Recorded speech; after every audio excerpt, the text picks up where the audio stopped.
Sa number 7, 30 ka mga illegal structures sa Barangay 14 sa Bacolod, liwat na naman nga ginpang guba. Nagdangat sa kapin 30 ka mga illegal structures ang tigayo ng ginpang kaka sa Bacolod City Legal Office Enforcement Team sa Purok Jose Rizal, Barangay 14, kainas ang aga. Lakip diri ang napulo ka mga balay nga yara sa kilid sang creek. Ginsiling ni Levi Pangge ang pamuno sa enforcement team nga masobra na sa 2 ka dekada nga nagapuyo ang mga residente sa kilid sang creek. Dugang niya, makapila naman ka beses nga ginpang kakas ini apang nagabinalik man sa gihapon.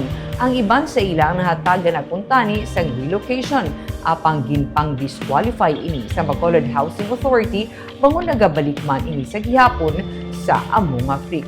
Kadungan sa mga operasyon, may 6 ka mga kolorong nga tricycle kag 4 ka mga motorsiklo ang gin-impound sa Bacolod Transport and Traffic Management Department.